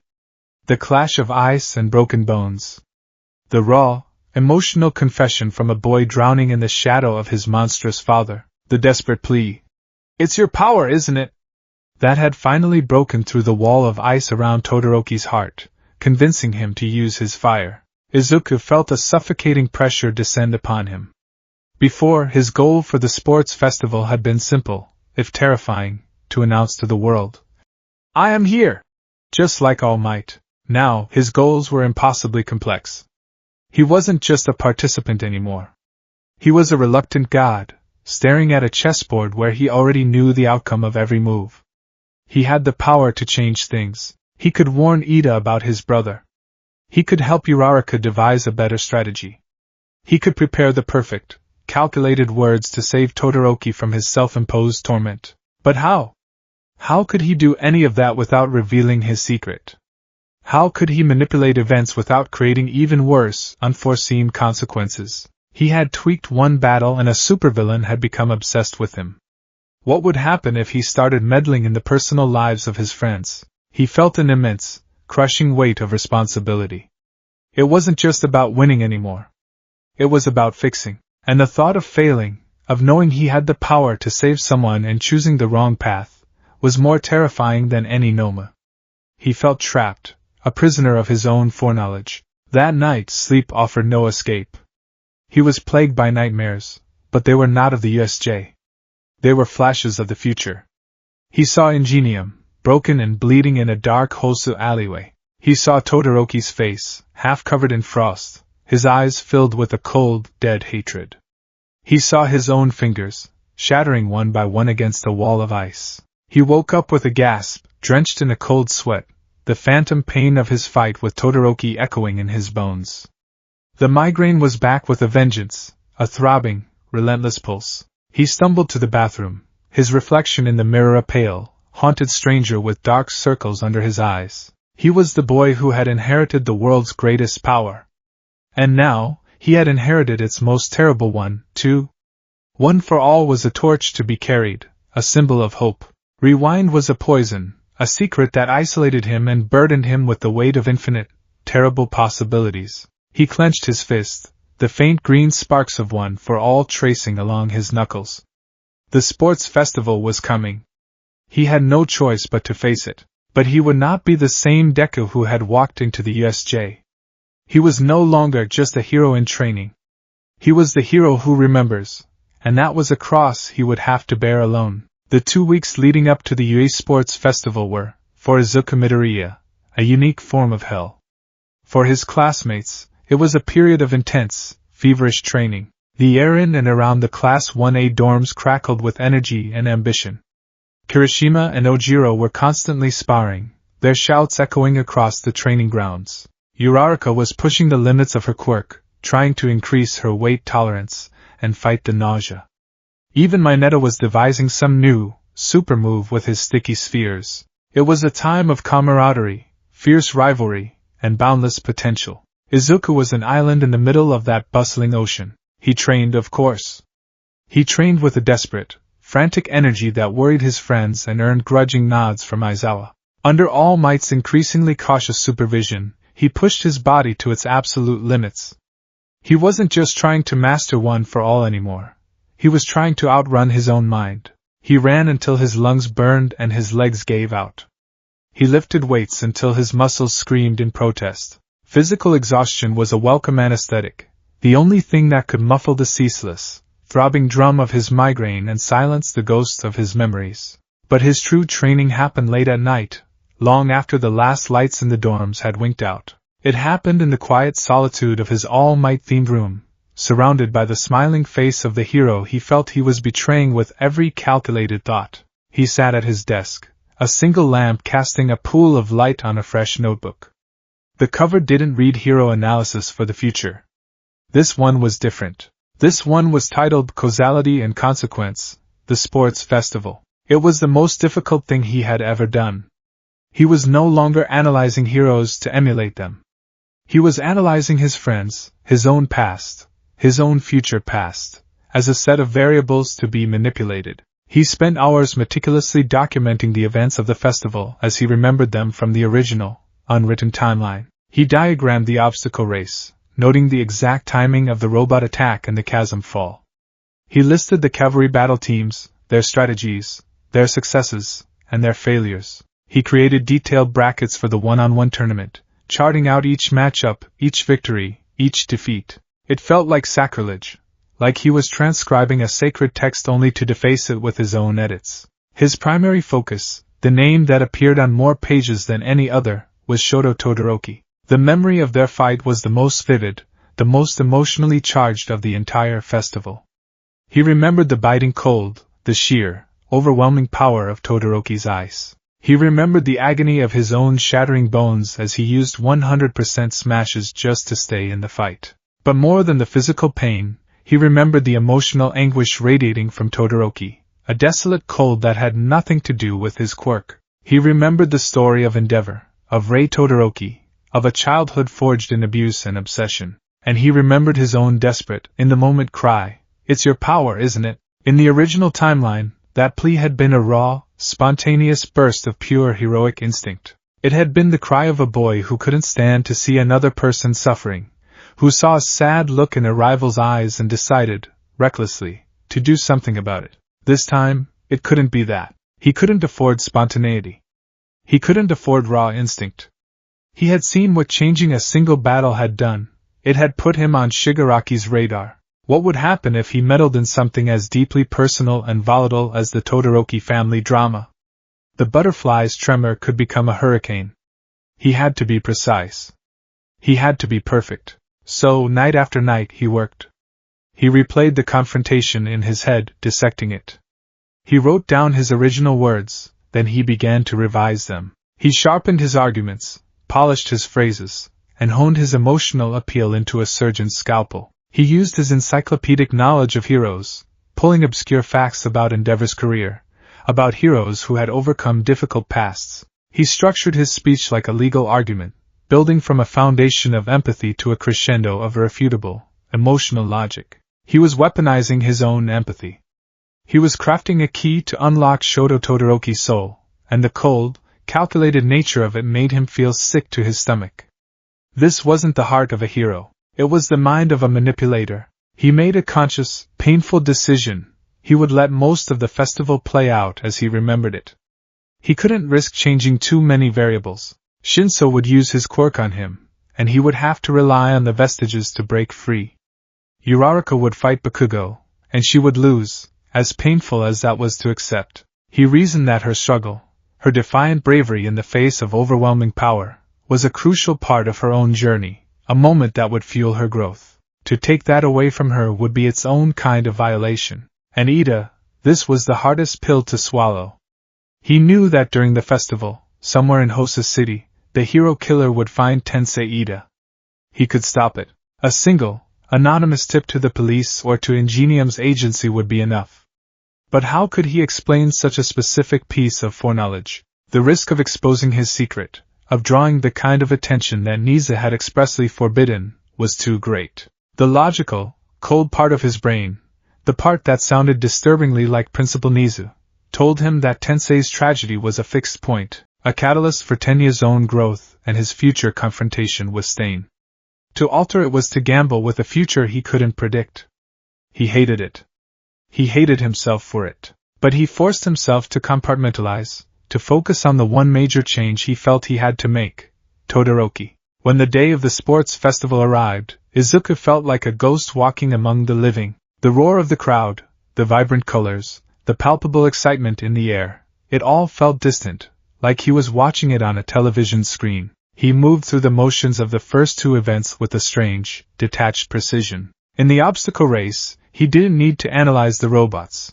He already knew their weak points. He used a piece of salvaged robot plating as a shield and a sled, a trick he remembered from the original timeline, and vaulted over the chasm. He navigated the minefield with an eerie calm, using his knowledge of the mine placement to his advantage. He still came in first, but it didn't feel like a victory. It felt like he was following a script. The cavalry battle was more complex. He teamed up with Uraraka, Tokoemi, and a nervous Hatsune from the support course. He knew Bakugo would come for his 10 million point headband. He knew Todoroki's team would be the biggest threat. He used his foreknowledge not to dominate, but to survive. He anticipated their movements, calling out warnings to his teammates a split second before an attack came. Uraraka-san, get ready to make us float! Kaken's coming from the right, Tokoemi-kun, dark shadow to the left. Todoroki's going to use his ice. His predictions were so unnervingly accurate that his teammates just stopped questioning them. Tokoemi called it a profound strategic instinct, while Hatsune was more interested in the predictive targeting data for her new babies. Uraraka just looked at him with wide, trusting eyes. To them, he was a brilliant, in-the-moment strategist. To him, he was cheating. His team managed to hold on to their points, securing a place in the final tournament. As the brackets were announced, a wave of cold dread washed over him. There it was, displayed on the giant screen for the whole world to see. Midoriya Izuku vs. Todoroki Shoto. It was time. The centerpiece of his plan was about to begin. He saw Todoroki across the waiting room, a solitary figure radiating an aura of intense cold. He was staring at his own left hand, his expression a mixture of revulsion and defiance. Izuku's heart ached for him. For a fleeting moment, he wanted to abandon his script, to just go over and talk to him, hero to hero, friend to friend. But he couldn't. The stakes were too high. Before the match, as he remembered, Endeavor cornered him in the hallway. The number 2 hero, a towering inferno of muscle and ambition, loomed over him. You have a great power, don't you? The flame hero rumbled, his turquoise eyes burning with an intensity that rivaled his flames. You have a duty to my Shoto. A duty to bring out his full potential. This is not just a match for you. It is a proving ground for my creation. In the first timeline, Izuku had been intimidated, frightened, and angered by the man's sheer arrogance. This time, he felt only a cold, calculated pity. He was looking at a man so consumed by his ambition that he had destroyed his own family. He saw the root of all of Todoroki's pain. This encounter wasn't an obstacle. It was the final piece of his emotional ammunition. He simply nodded, his expression carefully neutral. I will do my best, Endeavor-san. He walked out into the stadium, the roar of the crowd deafening. The air was electric. Across the concrete arena, Todoroki stood, his expression a mask of cold determination. The match began. As before, Todoroki opened with a massive, overwhelming wave of ice, a glacier designed to end the fight instantly. He's not holding back! Present Mike screamed from the announcer's booth. Izuku was ready. He knew the exact angle, the exact force. He didn't hesitate. He brought his right hand up. Delaware smash! He flicked his middle finger, channeling one for all 100% into the tip. The resulting shockwave was a cannon blast of compressed air that met the ice wall head-on. The two forces collided, and the glacier shattered into a blizzard of glittering shards. The recoil, as expected, broke his finger. A searing, white-hot pain shot up his arm. It was a familiar pain, an old friend. He welcomed it. It made this feel real. The fight played out in a brutal, repetitive rhythm. Todoroki would attack with waves of ice, each more powerful than the last. Izuku, unable to close the distance, would counter with a flick of his finger, sacrificing another bone to stay in the match. One by one, his fingers on his right hand broke, turning purple and swelling to twice their normal size. The pain was immense, but he gritted his teeth and bore it. He was following the script. The crowd watched in a mixture of horror and awe. What's with this kid? A pro-hero in the stands muttered. It's like he knows exactly what Todoroki's going to do before he does it. Aizawa, watching from the commentary box, narrowed his eyes. He recognized this. The uncanny predictions. The willingness to sustain catastrophic injury to achieve a specific outcome. This wasn't just a fight. Midoriya was doing something.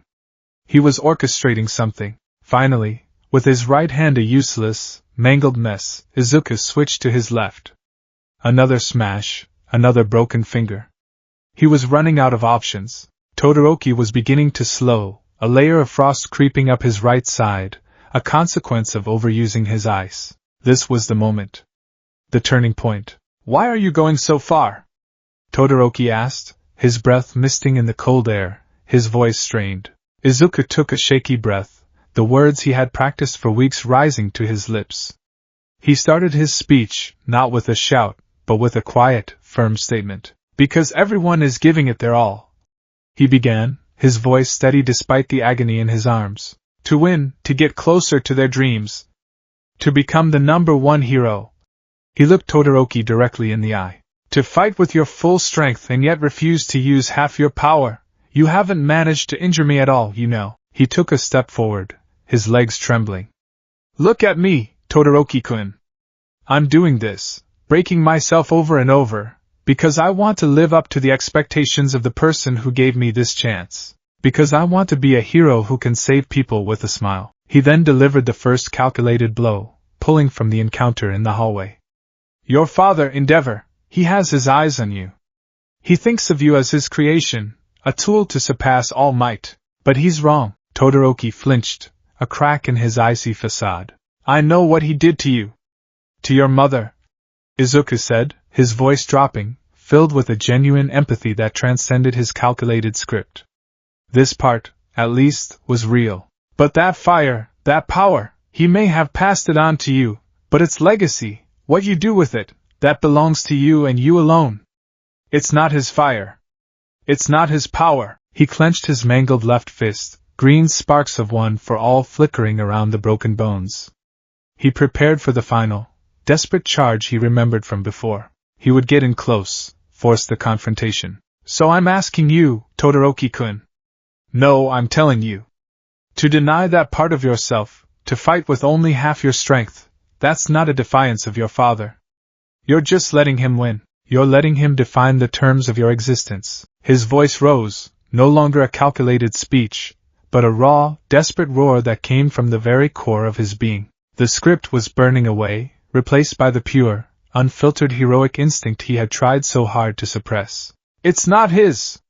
It's your power, isn't it?" The words, the same words as before, but now supercharged with weeks of thought and an unshakable, foreknown conviction, slammed into Todoroki with the force of a physical blow. Todoroki stumbled back, his eyes wide.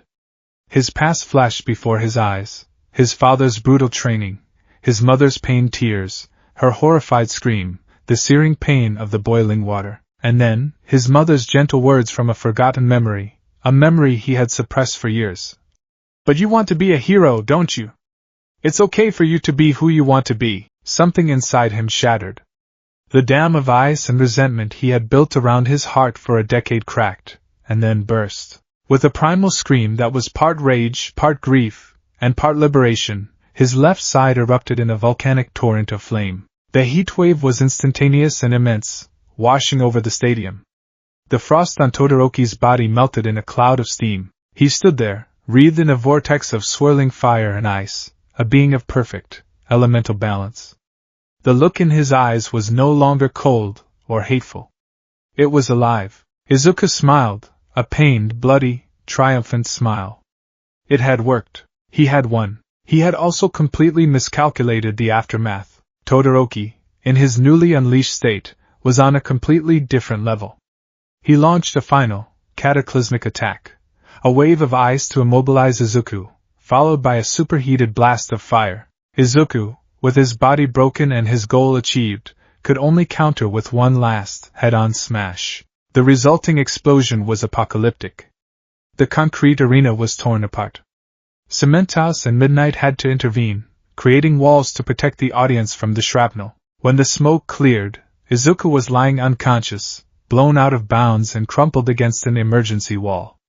His body was a wreck, his arms and one of his legs broken beyond recognition. Todoroki was still standing, panting and exhausted, but victorious. As they carried Izuku off on a stretcher, a different kind of ripple effect was already beginning. Endeavor, in the stands, was roaring in triumph, his fist raised to the sky. He had gotten what he wanted, but Todoroki, after a moment, glanced up at his father, and the look on his face was not one of shared victory. It was one of cold, quiet resolution. He had accepted his fire, but he had not accepted his father. He had taken ownership. The dynamic between them had been irrevocably altered, but perhaps not in the way Endeavor had hoped. And then came the moment Izuku had been dreading. Later, after Recovery Girl had patched him up as best she could, Ida came to his room in the infirmary. His face, usually so composed and serious, was a pale, tight mask of anguish. He was holding his phone, his hand trembling. "Midoriya-kun," he said, his voice cracking. "I must withdraw from the festival. I have just received a call. My brother, the pro-hero Ingenium, he was attacked by a villain in Hosa City. He's in critical condition." Izuku looked at his friend's devastated face, and the full weight of his choice crashed down on him.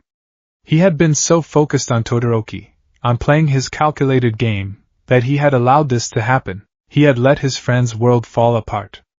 The guilt was a physical thing, a suffocating poison in his veins.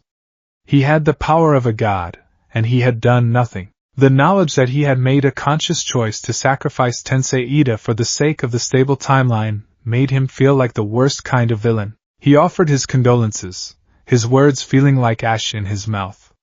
As Ida rushed from the room, a new, terrible resolve began to form in Izuku's heart. He had failed here. He would not fail again. The hero killer, Stain, was next. And this time, he wouldn't stand by and let things play out. He would intervene. He had to. The weight of foreknowledge was no longer just a burden, it was a mandate. The week following the sports festival was a study in contrasts. For most of Class 1A, it was a time of exhilarating possibility. The hero internship offers poured in, a tangible result of their televised efforts. Cheers and whoops of excitement echoed through the classroom as students compared their offers from top-tier agencies. It was the first real step into the world they had all been dreaming of, a bridge from academia to the front lines of heroism. For Izuku Midoriya, it was a week spent in a sterile white room, listening to the quiet beep of a heart monitor and the louder, more insistent accusations of his own conscience. Recovery Girl had done her best, but the damage from his fight with Todoroki was severe. His arms and leg were a mess of shattered bones and torn ligaments. Even with her quirk accelerating the healing process, the repeated, catastrophic injuries were taking a cumulative toll. "You can't keep using your body as a disposable tool, young man," she had chided, her voice sharp with concern. "There's only so much I can heal. One more injury like this, and you could be looking at permanent nerve damage. You might never have full use of your arms again." Her words were a chilling echo of the original timeline, a grim reminder that some consequences were unavoidable. But the physical pain was a dull whisper compared to the roaring inferno of his guilt. Every time he closed his eyes, he saw Ida's face, stripped of its usual confident vigor, and replaced by a hollow, grief-stricken mask. He had done that. His inaction, his cold, calculated decision to preserve the correct flow of events, had led to Tensei Ida's crippling and had set his friend on a dark, vengeful path. The weight of that choice was a physical stone in his gut, a constant, sickening reminder of the moral cost of his power. He'd received an internship offer, a single one, but it was from a name that sent a jolt of both fear and resolve through him: Gran Torino. All Might's former teacher. In the first timeline, it had been a surprise, an arrangement made by All Might to help him master his power. This time, Izuku understood it was a necessity. He had to get stronger, not just to control One for All, but to gain the power and mobility he would need for what he was about to do. He spent his recovery time not just healing, but planning. The notebook from before the festival, filled with its cold-hearted calculations, was pushed to the back of his desk. A new one was opened, its pages filled with a frantic, desperate energy. The subject, Hosa City. The target, the hero killer, Kaizo Makaguro, also known as Stain. This time, there would be no passive observation. There would be no calculated sacrifices for the sake of a stable timeline. He had tried that, and the taste of its bitter fruit was more than he could bear. This time, he would act. He would change things. He would save Ida, not just from Stain, but from himself. The butterfly's tremor be damned. His plan was multifaceted, a web of controlled information and direct intervention. First, he sent an anonymous, encrypted email from a public library terminal to the Hosa City Police Department. It was short and to the point. Increased hero killer activity predicted in Hosu. Pattern suggests attacks on heroes named Ingenium. Threat is high. It was vague enough to be deniable, but specific enough, he hoped, to put the local heroes on high alert. It probably wouldn't be enough to stop Stain, a man who operated in the shadows like a phantom, but it might save a life. It might change the odds. Next, he needed to get his own allies in place. The night before internships began, he found Todoroki staring out at the city lights from the dorm's common room balcony. His friend had been quiet and introspective since their match, his presence a calm, steady center in the boisterous classroom. He was no longer just a creature of ice. There was a new, subtle warmth to him, a balance that had been missing before. Todoroki-kun, Izuku started, his heart pounding. This was a delicate operation. Your internship, you're going with your father, right? Todoroki nodded, his gaze not leaving the horizon. It's time I learned to use this power on my own terms. And the best place to learn to control fire is from the #1 fire user. His voice was flat, but there was a new steel beneath it. Even if he is my father, I have a strange feeling, Izuku said, choosing his words with surgical precision. He couldn't reveal what he knew, but he could plant a seed. My internship is near Hosu, and Ida went to Hosu to intern with Manuel. I'm worried about him. He's not thinking clearly. If things get strange, if you hear anything about the hero killer in Hosu, could you be ready? I might need backup. He was banking on the trust he had built during their fight. He was cashing in the emotional capital he had earned by helping Todoroki reclaim his own identity. Todoroki turned to look at him, his mismatched eyes analytical. He saw the genuine, desperate worry in Izuku's expression. He remembered the uncanny strategic insight from the USJ, the impossible emotional insight from their match. He was beginning to understand that Midoriya operated on a level of awareness that defied normal explanation. He didn't understand how, but he was learning to trust it. I'll keep my phone on, Todoroki said, a simple promise that carried immense weight. If you call, I'll come. Finally, there was Gran Torino. The train ride to the elderly hero's home was filled with a nervous energy. He remembered the first timeline's meeting, a cantankerous old man playing senile, a messy apartment, and a series of brutal, humbling lessons that had finally taught him to channel one for all through his entire body. This time, he had no time for games. When he arrived at the dilapidated apartment, he found Gran Torino exactly as he remembered, lying in a pool of what looked like blood but smelled suspiciously like ketchup. I'm here for my internship, sir, Izuku said, bowing respectfully but dispensing with the panicked act from his memory. Gran Torino sat up, wiping ketchup from his chin. Ho? You're not as jumpy as Toshinori said you'd be. What's the matter, kid? You got the weight of the world on your shoulders? Something like that, Izuku admitted. He looked the old hero directly in the eye. Gran Torino-sensei, I don't have time to waste.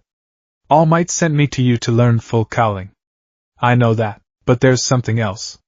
The hero killer, Stain, is in this area. I believe he is going to attack a friend of mine, Tenya Ida, within the next 2 days. I need to master my quirk as quickly as possible so I can be ready to save him. Gran Torino's playful demeanor vanished, replaced by the sharp, piercing gaze of a seasoned pro. He was silent for a long moment, studying the boy before him. He saw the same fire he'd seen in Nanashimura, the same desperate earnestness he'd seen in a young Toshinori Yagi. But there was something else, too, a haunted, ancient weariness in the boy's eyes that didn't belong on a 15-year-old. It was the same look he'd seen on soldiers returning from a war. You speak with a lot of certainty for a belief, kid, Gran Torino said, his voice a low growl. You better not be playing hero. This isn't a game. I know, Izuku said, his voice unwavering. I've already seen what happens if I don't. The cryptic statement hung in the air. Gran Torino didn't press. He just grunted. All right then. No more games. Show me what you got, Toshinori's boy. Let's see if you're all talk. The training that followed was a compressed, brutal whirlwind. Izuku, armed with the foreknowledge of what he was supposed to learn, grasped the concept of full cowling almost immediately. The first time he activated it, the green lightning of one for all coursed over his entire body, a familiar and exhilarating sensation. He was no longer a cannon, breaking himself with every shot. He was a dynamo, humming with contained power.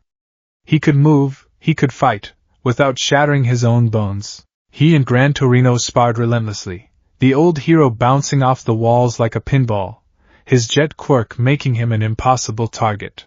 Izuku learned to anticipate, to react, to weave full cowling into every movement, every breath. But something new was happening.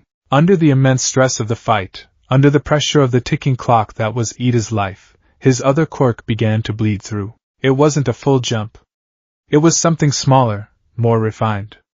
A micro jump. He'd be moving to dodge Gran Torino's attack from the left, and for a split second, a ghostly, green-tinged image of the old hero attacking from the right would flash in his mind's eye. It was a memory of a failed dodge from a timeline that lasted less than a second. His body, reacting with an instinct faster than thought, would change direction, his foot repositioning itself to avoid the real attack.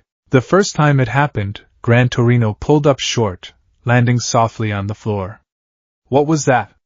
he asked, his eyes narrowed. "Your dodge. It was clumsy, but you moved before I even committed to my feint. It's like you knew where I was going to be." "I just guessed," Izuku stammered, his head throbbing from the disorienting flash of temporal data. But it kept happening. A half-second precognitive vision of Gran Torino's legs sweeping for his feet. A momentary rewind of a punch that let him adjust his guard just in time. He wasn't controlling it. It was as if his quirk, his rewind, was adapting, evolving. It understood that a full jump back to the beginning of the day was too costly, too chaotic. So it was giving him what he needed, tiny, instantaneous glimpses of the immediate future, paid for with a sharp spike of pain in his head and a trickle of blood from his nose. His power was no longer just a panic button. It was becoming a combat sense. On the second night, the attack came. While on patrol with Gran Torino, a report crackled over the hero network. A Nomu attack in the city center. Not one but three. Izuku's blood ran cold. This was it. The Chaos Stain would use as cover. "Stay here, kid!" Gran Torino ordered, already preparing to launch himself towards the action. "This is out of your league." "No!" Izuku said, activating full cowling, green lightning crackling around him. "This is where it happens. This is where he'll find him. I have to go to Hosa's Sector 4. To the back alleys." Before Gran Torino could argue, Izuku was gone, leaping from rooftop to rooftop, his newly mastered quirk giving him a speed and agility that felt like flying. He sent a single, frantic text to Todoroki, "Hosu, now. Alley near April 2nd, 10. Then he pocketed his phone, and pushed himself faster. He arrived in a dark, narrow alley to a scene stolen directly from his nightmares. The pro-hero native was slumped against a wall, bleeding and paralyzed, and standing over the fallen form of Ada Tenya was the hero killer, Stain. Ida's pristine white armor was scratched and dented. He was on one knee, his hand pressed to a bleeding wound in his arm. Stain's sword was at his throat. The air was thick with the scent of blood and the chilling aura of the killer's conviction. "You are a fake," Stain hissed, his voice a low, gravelly rasp that scraped at the nerves. "You bear the name of a great hero, Ingenium, but you do not carry his spirit. You are driven by vengeance. You are a disease on our society. And I am the cure." "Shut up!" Ida screamed, his face a mess of tears and impotent rage. "You have no right to speak his name, villain." "I have every right," Stain said, raising his blood-soaked blade. "Only true heroes are worthy. And you are not. Get away from him." Izuku descended from the sky like a green meteor, his fist cocked back in a full cowling-powered smash. Smash! He didn't aim for Stain. He aimed for the wall beside him. The impact shattered the brickwork, sending a cloud of dust and debris everywhere, forcing Stain to leap back, breaking his hold on Ida. Izuku landed between his friend and the killer, his body thrumming with power and righteous fury. "I won't let you hurt him, hero killer." Stain straightened up, his long, blood-red scarf fluttering around him. He licked a drop of Ida's blood from his blade, and Ida slumped to the ground, his body rigid. Paralyzed. Another one, Stain sighed, a weary annoyance in his voice. Another child in a costume, playing make-believe. Then his eyes, wild and fanatical, focused on Izuku. And they narrowed. He saw something different in this one. It wasn't the blind rage of the boy in armor. It was a cold, hard resolve. A dangerous certainty. The fight began. Izuku was faster, stronger, more agile than he had ever been. Full cowling was a revelation. He could dodge, he could weave, he could land blows that actually made the wiry, athletic killer stumble. But Stain was on another level. He was a master of combat, his movements unpredictable, his blades a whirlwind of deadly intent, and then the micro-jump started. Stain would lunge, his knife aiming for Izuku's leg. A flash of green-tinged memory, the cold bite of steel in his calf, would sear through Izuku's brain. He would pivot, the knife striking empty air. Stain would throw a dagger. A half-second vision of it embedding in his shoulder would force him to duck, the blade whistling past his ear. He was fighting on two temporal planes at once. He was reacting not just to what Stain was doing, but to what he was about to do. It was disorienting, agonizing. With every micro-jump, his head throbbed, and a fresh trickle of blood ran from his nose, painting a grim red streak down his face. But he was alive. He was keeping Stain occupied. Stain was the first villain to truly see the quirk in action, to experience its effects firsthand. He was a combat genius, a man who read his opponent's bodies, their breathing, their intent. But he couldn't read this. This boy wasn't just dodging, he was pre-dodging. He was moving to counter attacks that hadn't even been fully launched. It was uncanny. It was impossible. You're not just fast, boy, Stain hissed, his frustration mounting. He feinted high and slashed low, a move that should have been unstoppable. Izuku, reacting to a ghostly pre-memory of the blade in his thigh, hopped back, the blade scraping harmlessly against the sole of his boot. Stain's eyes widened. You don't just see my moves, he said, a note of something like awe in his voice. You remember them. The fight was taking its toll. Izuku was bleeding from the nose and mouth, his head swimming. He was surviving, but he wasn't winning. He needed help. As if on cue, a massive sheet of ice flooded the alley, forcing Stain to leap onto the wall. At the entrance to the alley, Todoroki stood, his right side frosted, his expression grim. Midoriya, he said, his voice calm. One should really start with the basics when sending a text. You left me so panicked I had to come running. He unleashed a torrent of flame from his left hand, forcing Stain to stay on the defensive. But it seems I'm not too late. The two of them fought together, a practiced, if new, combination of ice, fire, and green lightning. They pushed Stain back, their combined power too much for him. But the hero killer was resourceful. He was a cornered rat, and that made him even more dangerous. He used the chaos to get in close, to nick Todoroki's arm, to taste his blood. Todoroki froze, paralyzed. Now it was just Izuku and a paralyzed Ida, native, and Todoroki. It is the duty of heroes to reclaim this world. Stain roared, his conviction burning brighter than Todoroki's flames. The fakes must be culled. A hero's first duty is to save people. Izuku roared back, his vision blurring from the pain in his head. And that's what we're going to do. It was then that Ida, fueled by sheer, indomitable will and the horror of watching his friends fight for him, broke free of the paralysis. With a cry of reciprocal burst, he shot forward, his leg cocked back for a devastating kick aimed at Stain's sword arm. They fought together, the three students, a desperate, coordinated unit. They overwhelmed him. With a final, combined attack, Ida's kick, Todoroki's fire, and Izuku's 5% smash, they knocked the hero killer unconscious. It was over. They were bruised, bleeding, and exhausted, but they had won. They had defeated the hero killer. As they were tying him up, a new sound filled the air. A wet, flapping sound. A shadow fell over the alley, and a winged creature, a Nomu, swooped down. Its eyes were as vacant as the one from the USJ. It snatched Izuku, its talons digging into his shoulders, and soared into the sky. The sheer, unexpected terror of it, The horrifying echo of his first death at the hands of a Noma at the USJ was the final trigger. His mind, already battered and bruised by dozens of micro-jumps, couldn't take it. The world shattered into green light. But this time, it wasn't a long, nauseating fall. It was a sharp, violent lurch. A 2-second jump. He was back on the ground, the Noma's talons closing on empty air where he had been standing. The memory of being captured was still screaming in his mind, but his body was safe. He didn't even have time to process it.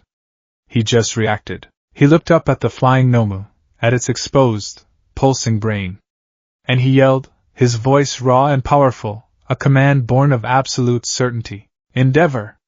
Aim for the eye and the brain. Burn it! The number 2 hero, who had just arrived on the scene, didn't hesitate. A concentrated jet of white-hot fire shot from his hand, a pillar of incandescent rage that struck the flying Nomu square in the head. The creature shrieked and was incinerated instantly, turning to ash in the night sky. Silence. Endeavor landed, his flames dying down. He stared at the 3 battered students, at the unconscious form of the hero killer. Then his gaze settled on Izuku. Gran Torino arrived moments later, his face a mask of grim fury. He took in the scene, the defeated villain, the ashes of the Nomu, the 3 boys who had defied orders and won an impossible fight. His eyes landed on Izuku, who was swaying on his feet, blood caked on his face, his eyes glassy and unfocused. He saw the impossible outcome, and the impossible cost. He walked over to his student, his expression unreadable. He looked at Izuku's exhausted, haunted face, at the blood, at the unnatural calm that had settled over him. He thought about the impossible dodges in their training, the impossible certainty in the boy's voice when he'd specified the location. And now this, a perfect warning, delivered a split second before a fatal attack. That wasn't just one for all, was it, Tashinori's boy? Gran Torino asked, his voice a low, dangerous rumble that cut through the night. What other secrets are you hiding?